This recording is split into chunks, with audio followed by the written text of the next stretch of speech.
News 29 Maharashtra. 50 links ह्या delete करून घेतलेल्या आहेत. त्याच पद्धतीने सोशल मीडियावरती आक्षेपार्ह पोस्ट पुन्हा पुन्हा टाकणाऱ्या एकूण 451 अकाउंटला कायमस्वरूपी काढून टाकण्यात आलेलं आहे. पीडितांचे आक्षेपार्ह व्हिडिओ प्रसारित केल्याप्रकरणी आत्तापर्यंत 2 गुन्हे देखील दाखल झालेले आहेत. सदरचे गुन्हे हे सातपूर पोलीस स्टेशन नाशिक शहर आणि कोपरगाव पोलीस स्टेशन अहिल्यानगर या ठिकाणी दाखल असून संबंधित घटकच त्याचा तपास करत आहेत आणि त्यामध्ये आजपर्यंत एकूण 6 आरोपींना अटक देखील करण्यात आलेली आहे. दिल्ली उच्च न्यायालयाने अलीकडेच एका विनयभंगाच्या प्रकरणाशी संबंधित बदनामीकारक स्वरूपाच्या सोशल मीडिया पोस्ट्स काढून टाकण्याचे आदेश दिलेले आहेत आणि आरोपीची प्रतिष्ठा जपण्यासाठी आणि त्याला निपक्ष सुनावणी मिळण्याची खात्री करण्यासाठी न्यायालयानं ही स्टेप घेतली होती. SITकडे असणारे सर्वच तपास हे अतिशय संवेदनशील प्रकारचे असल्यामुळे त्याविषयीची जी माहिती आपल्याला सांगणं शक्य आहे ती माहिती मी आपणास याद्वारे दिलेली आहे. आपल्या सगळ्यांच्या मनामध्ये या प्रकरणाविषयी अनेक प्रश्न आहेत. मला त्याची पूर्णतः कल्पना आहे. त्यापैकी बहुतांश प्रश्नांना स्पर्श करण्याचा मी प्रयत्न केलेला आहे.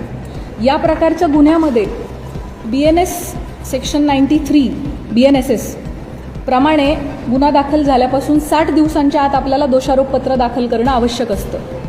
आपल्याकडचा या प्रकारचा पहिला गुन्हा हा नाशिक शहरामध्ये 17 मार्च 2026 रोजी दाखल झालेला आहे आणि SITकडे त्याचा तपास 20 तारखेला आला. 3 दिवसानंतर त्याचे ऑलरेडी 20 दिवस संपलेले आहेत आणि आणखी 40 दिवस अवधी आपल्या हातामध्ये आहे पहिल्या गुन्ह्यासाठी आणि उरलेले जे 7 गुन्हे आहेत ते देखील पुढच्या आठवडाभराच्या कालावधीमध्ये दाखल झालेले आहेत. त्यामुळे 40 दिवसानंतर पुढच्या आठवडाभरात या उरलेल्या सगळ्या गुन्ह्यांचं देखील डेडलाईन जी आहे ती जवळ येते. त्यामुळे असं आपण म्हणू शकतो की 40 ते 45 दिवसांमध्ये या 8 गुन्ह्यांचा तपास आपल्याला पूर्ण करणं आवश्यक आहे. तरी या सर्व गुन्ह्यांमध्ये चांगले पुरावे गोळा करून तपास वेळेत पूर्ण करण्याची SITचे प्रयत्न सुरू आहेत. त्यासाठी सर्वतोपरी प्रयत्न संपूर्ण टीम करत आहे.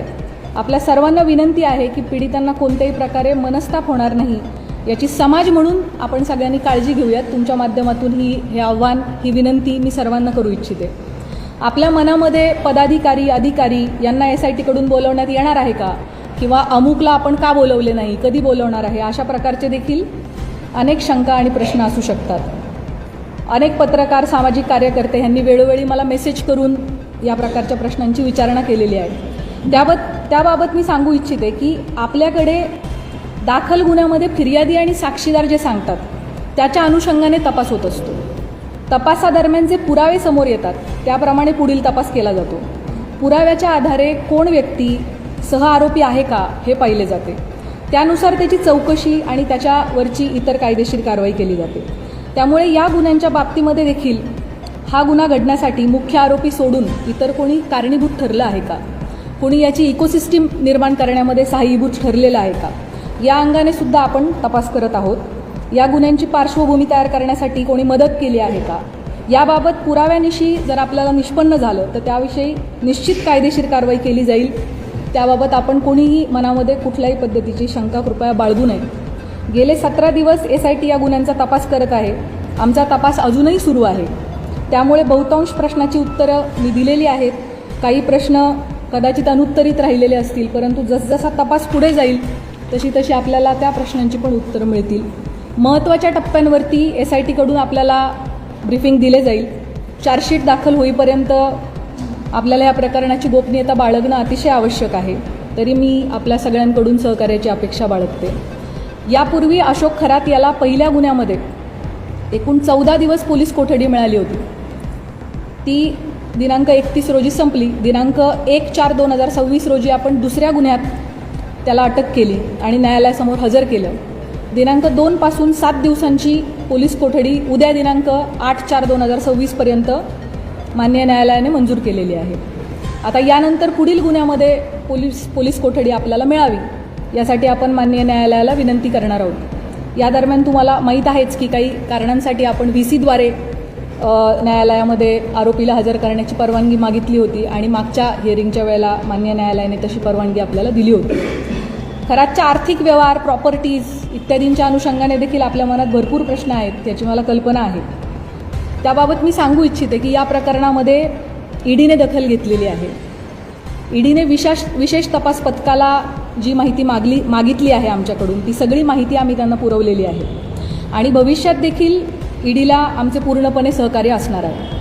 भारतीय राज्यघटनेच्या कलम 51 मध्ये भारतीय नागरिकांची मूलभूत कर्तव्ये सांगितलेली आहेत. त्यामध्ये वैज्ञानिक दृष्टिकोन आणि चौकस बुद्धीचा विकास करणे हे आपल्या सगळ्या नागरिकांचे मूलभूत कर्तव्य आहे असं आपलं संविधान सांगतं. या निमित्ताने भविष्यात अंधश्रद्धेपोटी महिलांचं शोषण घडू नये, कोणीही कुठल्याही बंधूच्या फसवणुकीला समाजाने बळी पडू नये यासाठी सतर्क आणि चौकस राहण्याचं आव्हान मी आपल्या मार्फतीने सर्व नागरिकांना करू इच्छिते. अतिशय शॉर्ट नोटीसवर सर्व पत्रकार बंधू भगिनी ह्या प्रेस कॉन्फरन्ससाठी उपलब्ध झालेले आहेत, उपस्थित झालेले आहेत. त्या सगळ्यांचे मी मनापासून आभार मानते आणि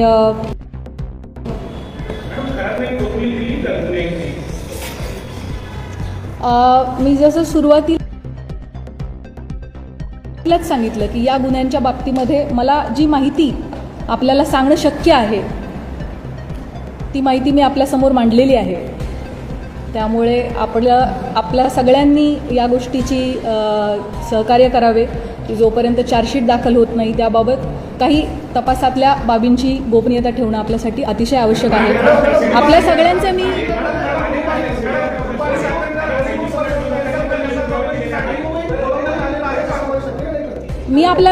मला वाटतं ह्या सगळ्या प्रश्नांची उत्तरं मी ऑलरेडी आपल्याला दिलेली आहेत. CDR लीकच्या बाबतीमध्ये आपण मला एक प्रश्न आत्ता जस्ट कोणीतरी विचारलाय ज्याचं प्रश्नाचं उत्तर मी दिलं नव्हतं तेवढं मी देते आणि आपण हा प्रश्न CDR कोशित जे काही निष्पन्न होईल ते आपल्यासमोर येईल. थँक्यू. जय हिंद, जय महाराष्ट्र. News 29 Maharashtra.